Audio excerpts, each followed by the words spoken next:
Okay, this is our form shooting series, and again, this could be at the beginning of practice. It could be in the driveway. It can be anywhere really. All you need is a hoop and a ball.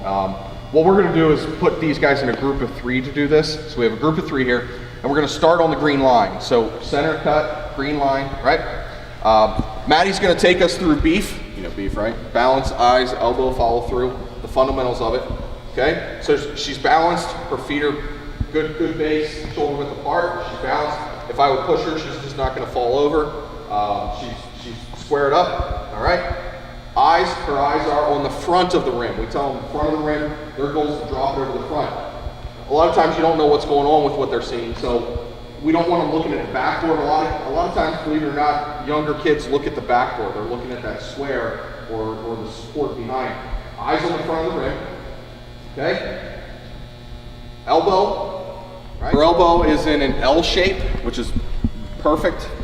Okay, so it makes an L. It's not chicken winged out here, and it's not too far in, and it's not too low. It makes a nice L. Good.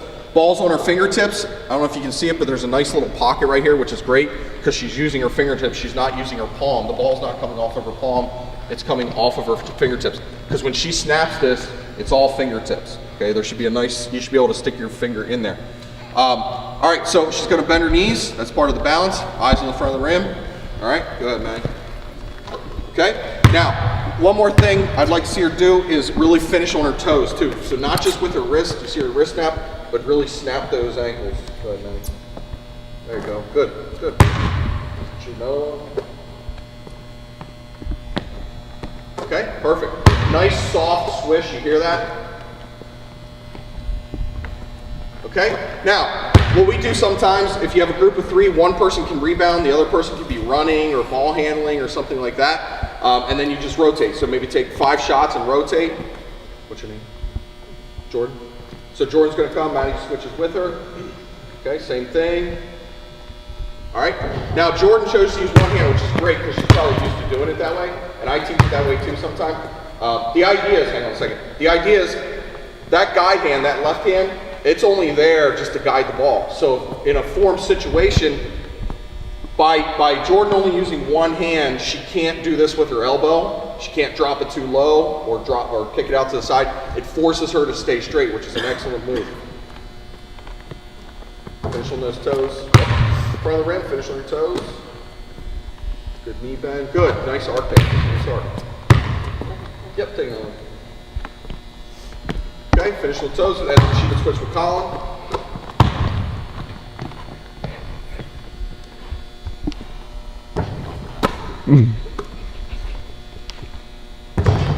All right, so you get the idea there. Now, what we do is, and again, depending how much time you have and how many people you have, how many baskets will determine how you do this.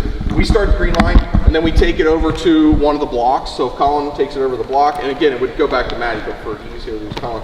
Now, when this is a bank shot, same thing, elbow in, use those fingertips, good balance. All right, now, the challenge here, and this is difficult, but the challenge here is for Colin not to hit the rim. He wants to bank it soft enough and high enough so that it still swishes and doesn't hit the rim. That's too hard, and you guys will rebound for him. Yep.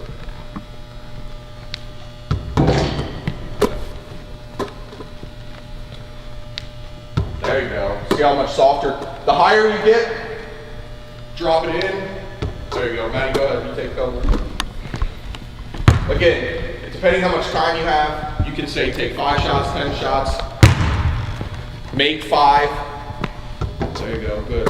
Try not to hit the rim. Nice and soft. If you really hear it, if this is coming in soft, you should barely hear the ball even hit the backboard.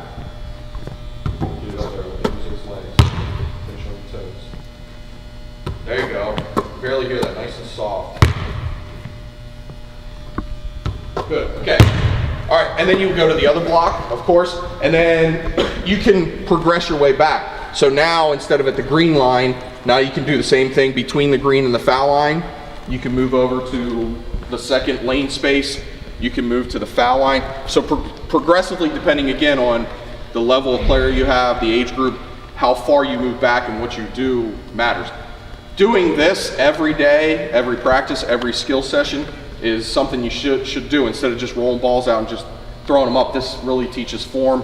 And the idea is, when it comes game time, it becomes a natural motion, all right? Keeping that elbow in, being balanced, looking at the front of the rim.